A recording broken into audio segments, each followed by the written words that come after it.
Let's do some elaborations and examples to digest this formulation. The encoding process is symbolized by this box, so that the outcome is O. In the ith output channel, the channel resource is used to signal this quantity, underlined by the red line, and therefore uses this amount of resource. So this is the total channel capacity used. The output contains the transformed original signal and the transmitted input noise and the intrinsic coding noise NO. So the total output noise includes the transmitted input noise. Therefore, the total output channel capacity is partly wasted on transmitting input noise. At the input stage, the sensory input information is by this amount, the mutual information between S prime and S. At the output stage, the extracted information is the mutual information between O and S. One can never extract more information than what is available originally by any encoding process. You can minimize information loss by reducing the intrinsic noise NO and by increasing the amplitude for the K transform so as to make NO relatively less significant. This is the amount of redundant information at the input stage. Let's say that the total input information is at 1 megabyte per second, but they are represented so inefficiently that it uses 10 megabyte per second representational resources at the input stage. So the idea is to encode as much as possible the full 1 megabyte per second of the total sensory information, not to lose too much, but using less coding resources at the output than at the input level. For example, using only 3 megabyte per second rather than 10 megabyte per second at the input. So this requires that K has to be good enough to achieve this. Let's look at minimizing the objective function Ek in the case when the input noise is negligible. So now we remove the input noise from the input stage,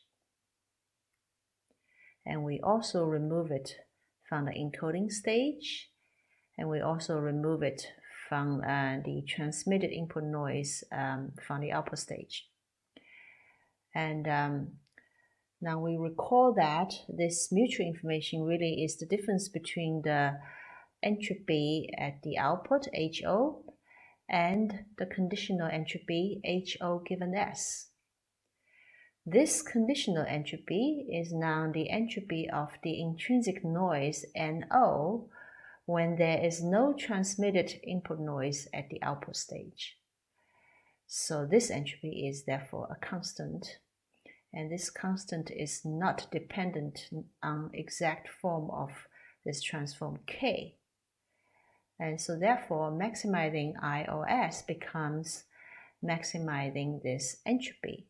And so entropy HO. And so therefore its maximum entropy code is the efficient coding at the limit when noise is equal to 0. And then let's examine this further. Because of this inequality, when a sum on the left-hand side is fixed, this is because the neural resources are fixed as a constraint, and this output entropy HO is then maximized to the quantity on the left when this equality becomes an inequality becomes an equality. And this equality can only happen when the output channels are completely independent of each other. So therefore we have this independent component codes. Or we also call this factorial code And because this joint probability factorizes into factors which are marginal probabilities, and so in this case the output channels are decorrelated and there is no redundancy among the output channels. And in addition, we can also look at the left-hand side. We can increase this output resources, which is this summation of the individual entropies at the output. And we can increase the individual entropy in each channel I by increasing the output dynamic range in each channel. And we can also make each output variable OI uniformly distributed, since this can make the entropy maximized given a channel dynamic range. So therefore, we look at this whole thing together, we see that efficient coding gives this, in a noiseless limit, gives maximum entropy code, independent component code, factorial code, decorrelation, redundancy reduction, and these are therefore all related and they become equivalent to each other when there's no input noise. And they are really the special case of efficient coding when there's no noise. Now let's look at the other extreme when the input noise is so high that the input signal noise ratio approaches 0. For example, in such high noise conditions, let's have a situation where input information is only 0.1 bits per second. And meanwhile, each output channel can code, say, 1 bit per second. So this is way more than the amount of input information. So in the output entropy, only a very small amount is used to transmit the information about the input signals, and wastes a lot of output on transmitting the input noise N.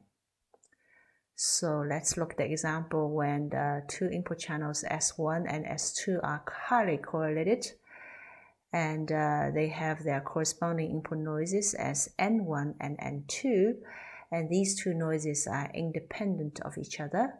And let's say they are also identical in their statistics, so therefore they have the same input, same variance for these two noises. Okay, so now let's say if we make each output channel as averaging of some local inputs. So in this case, let's averaging the two channels. And in this case, first of all, the signals are averaged. And because the two channels are so correlated, this average signal is about the same as the original signal. So we preserve the original signal power.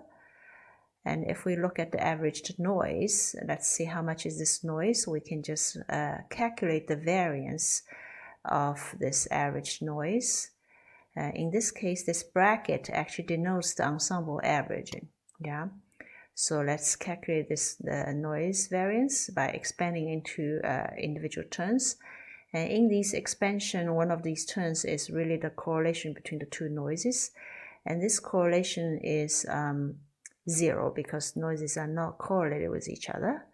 And so therefore, the result is we have this averaged noise. It has a noise power only half as much as the noise power of the original noises in individual channels. Yeah, and so therefore, when we have a coding scheme in which each output is does the averaging of the correlated input channels, we then preserves the signal power.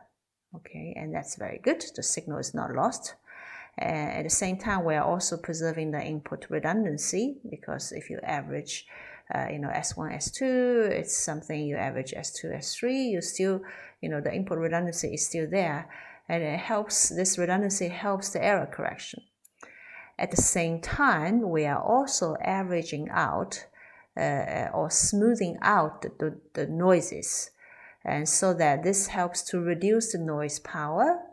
And this helps to not to waste too much output power on transmitting the noise.